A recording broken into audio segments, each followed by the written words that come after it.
Olá a todos! Vamos dar início a mais um estudo do nosso projeto A Bíblia ao longo do ano, aqui no canal da Igreja Luterana de Interlagos. Hoje, dia 26 de novembro, queremos dedicar tempo e estudo aos capítulos 13 a 15 do livro de Apocalipse. Vamos juntos? Iniciando pelo capítulo 13, onde nós temos dois destaques: a besta que emerge do mar e a besta que emerge da terra. Vamos à leitura destes 18 versículos. Na Nova Almeida atualizada, nós lemos assim: Vi emergir do mar uma besta que tinha 10 chifres e 7 cabeças, e sobre os chifres 10 diademas, e sobre as cabeças nomes de blasfêmia. A besta que vi era semelhante a leopardo, com pés como de urso e boca como de leão. E o dragão deu à besta o seu poder, o seu trono e grande autoridade. Uma das cabeças da besta parecia ter sido golpeada de morte, mas essa ferida mortal foi curada. E toda a terra se maravilhou, seguindo a besta. E adoraram o dragão, porque deu a sua autoridade à besta. Também adoraram a besta, dizendo: quem é semelhante à besta? Quem pode lutar contra ela? Foi-lhe dada uma boca que proferia arrogâncias e blasfêmias, e foi-lhe dada autoridade para agir durante 42 meses. A besta abriu a boca em blasfêmias contra Deus, para lhe difamar o nome e difamar o tabernáculo, a saber, os que habitam no céu. Foi-lhe permitido também que lutasse contra os santos e os vencesse. Foi-lhe dada ainda autoridade sobre cada tribo, povo, língua e nação.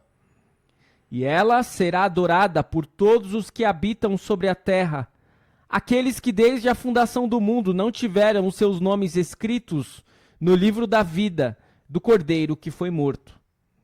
Se alguém tem ouvidos, ouça.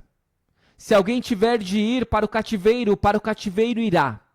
Se alguém tiver de ser morto pela espada morto será.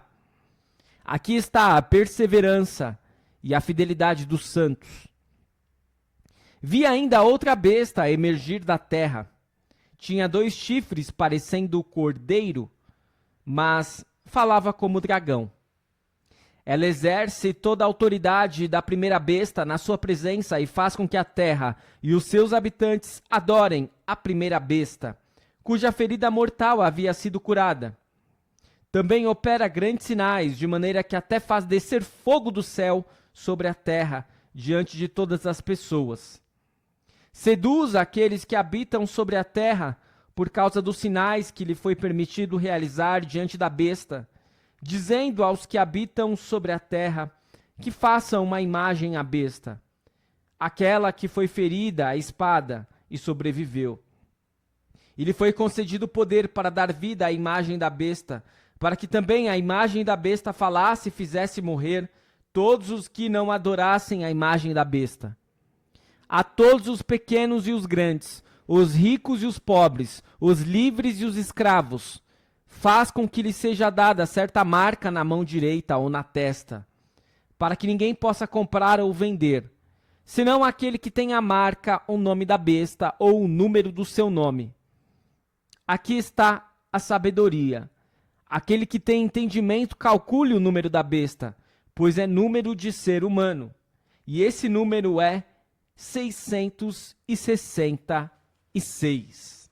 Até aqui a leitura do capítulo 13 do livro de Apocalipse, onde nós temos o relato das 2 bestas. A besta que vem do mar, que é um lugar maligno por natureza, na visão judaica daquele período, é uma criatura híbrida, composta de partes dos 4 monstros que aparecem em Daniel 7, e que representam sucessivos impérios mundiais, com suas coroas e seus chifres, soberania e poder, e sua rebeldia contra Deus. Ela representa o Estado autoritário que se opõe a Deus. Ela recebe seu poder do dragão e é aparentemente indestrutível.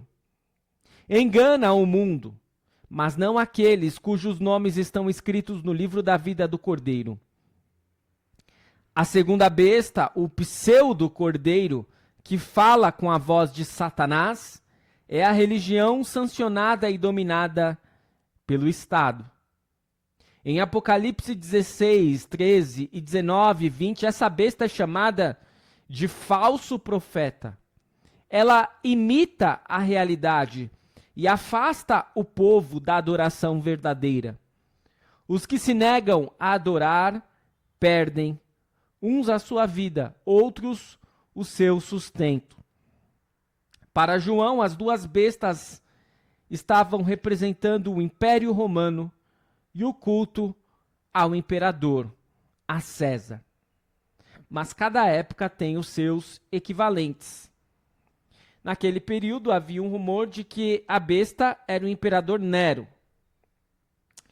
Mas a besta já foi altamente discutida como muitas outras personalidades. Para muitos a besta era o próprio Papa. Para muitos a besta foi Adolf Hitler.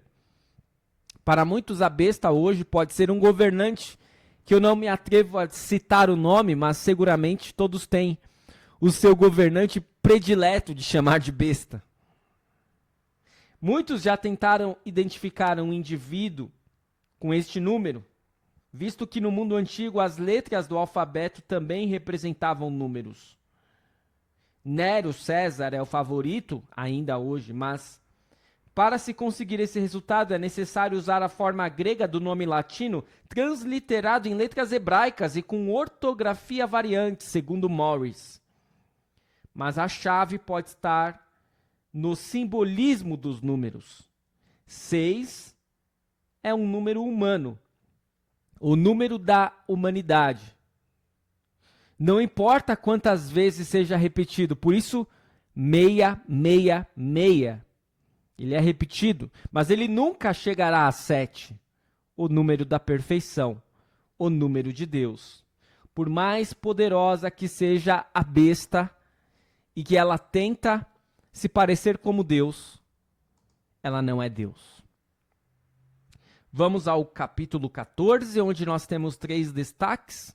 O cântico dos 144.000, as mensagens dos 3 anjos, a quarta voz, a colheita do fim dos tempos. Vamos à leitura.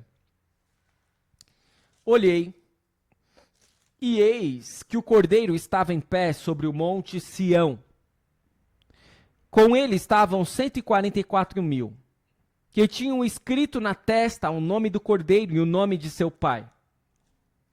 Ouvi uma voz do céu, como o som de muitas águas, como o som de um forte trovão. A voz que ouvi era como de arpistas quando tocam as suas harpas. Entoavam um cântico novo diante do trono, diante dos 4 seres viventes e dos anciãos.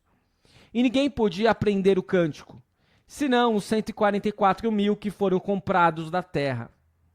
Estes são os que não se macularam com mulheres, porque são virgens. Eles seguem o Cordeiro por onde quer que ele vá. São os que foram comprados dentre todos os seres humanos, primícias para Deus e para o Cordeiro. E não se achou mentira na sua boca.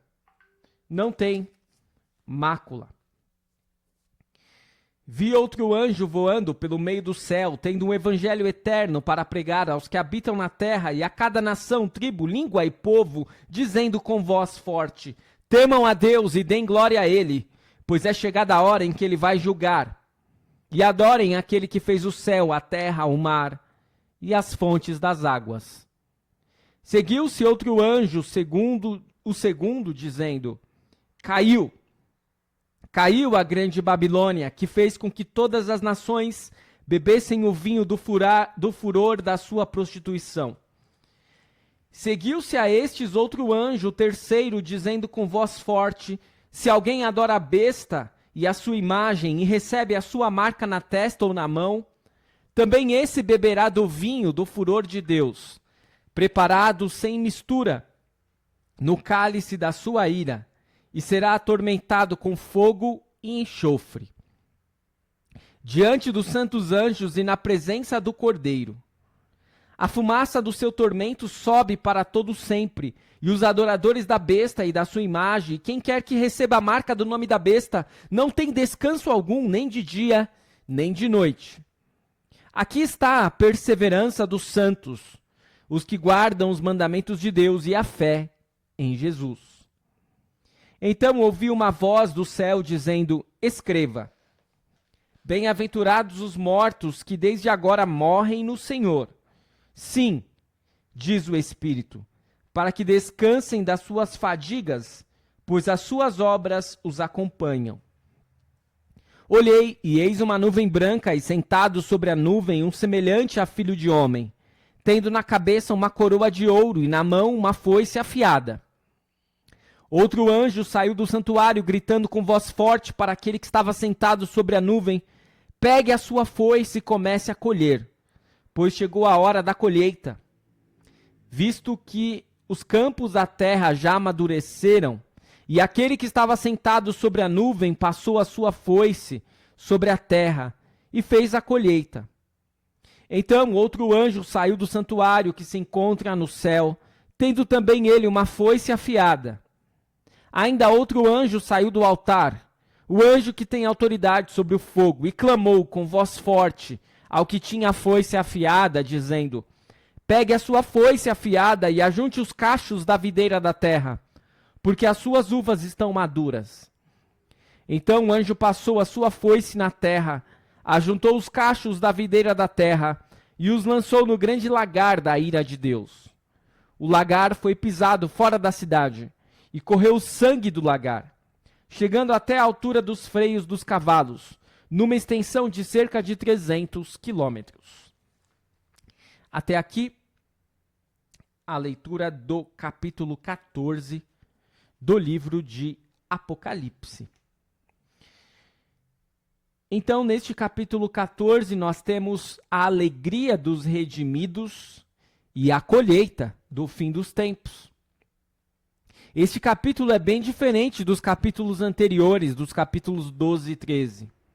O Cordeiro está em pé sobre o Monte Sião, a Nova Jerusalém, com todos aqueles que têm o nome dele, não apenas com uma elite espiritual. João vê agora 7 anjos aparecendo um após o outro, como agentes do juízo divino. O primeiro conclama ao povo a dar ouvidos à mensagem divina do Evangelho. O segundo anuncia a queda da grande Babilônia, cidade que simboliza a humanidade unida em oposição a Deus. Na época de João, Babilônia era um símbolo ou uma senha secreta para Roma. E o terceiro anjo anuncia o juízo sobre todos os que se renderam às forças do mal. Uma voz consola o povo de Deus e eles são felizes. São chamados à perseverança, mas descansarão das suas fadigas. Então começa a colheita do juízo de Deus. Mais 4 anjos aparecem, um depois do outro, vindos do santuário de Deus no céu. O primeiro, com uma coroa na cabeça, está sentado sobre uma nuvem, segurando uma foice afiada. Quando o segundo anjo dá a ordem, ele começa a ceifar a terra. Um terceiro anjo aparece com outra foice afiada. Quando o quarto anjo dá a ordem, ele vindima a videira da terra, lançando os cachos de uvas no lagar da ira de Deus. E assim nós observamos que este capítulo ele já está tratando dos tempos da colheita, dos tempos do fim e da finaleira propriamente dita, né? Mais uma vez temos a figura dos 44 mil, que representam aqueles que serão salvos, e essa colheita vai ser feita independentemente de quem crê ou não crê. E claro, haverá uma separação, como naquela parábola do joio e do trigo. O trigo será levado para os depósitos de Deus.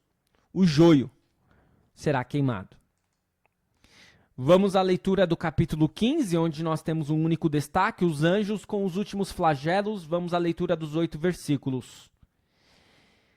Vi no céu outro sinal grande e maravilhoso. 7 anjos que tinham os 7 últimos flagelos, pois com estes se consumou a ira de Deus. Vi como que um mar de vidro misturado com fogo. E também os que venceram a besta, a sua imagem e o número do seu nome. Eles estavam em pé junto ao mar de vidro, tendo harpas que lhes foram dadas por Deus. E entoavam o cântico de Moisés, servo de Deus, e o cântico do Cordeiro, dizendo: Grandes e admiráveis são as tuas obras, Senhor Deus, Todo-Poderoso. Justos e verdadeiros são os teus caminhos, ó Rei das nações. Quem não temerá e não glorificará o teu nome, ó Senhor? Pois só tu és santo. Por isso, todas as nações virão e se prostrarão diante de ti, porque os teus atos de justiça se fizeram manifestos. Depois destas coisas olhei, e abriu-se no céu o santuário do tabernáculo do testemunho. E os 7 anjos que tinham 7 flagelos saíram do santuário, vestidos de linho puro e resplandecente, e cingidos à altura do peito com cintos de ouro. Então, um dos 4 seres viventes deu aos 7 anjos 7 taças de ouro, cheias da ira de Deus, que vive para todo sempre. O santuário se encheu da fumaça da glória de Deus e do seu poder, e ninguém podia entrar no santuário, enquanto não se cumprissem os 7 flagelos dos 7 anjos. Até aqui a leitura do capítulo 15. E aqui nós estamos então diante das últimas 7 pragas. Quando vêm estes 7 anjos, eles vêm com as 7 pragas. Lembrando que no capítulo 5, versículo 8, João descreveu 7 taças de ouro cheias do incenso da oração. E as taças do capítulo 16, que nós veremos amanhã, vão derramar pragas sobre a terra, sendo expressão da ira de Deus. E essas pragas, como os juízos do capítulo 8, lembram vividamente as pragas que atingiram o Egito na época do Êxodo. Nós veremos também amanhã. Mas antes, nós vemos a alegria e a segurança do povo de Deus, aqui no capítulo 15. Quer dizer, aquilo que vai trazer mal-estar, dissabor, sofrimento e aflição para aqueles que não creem, vai trazer alívio, paz e justiça para os que creem.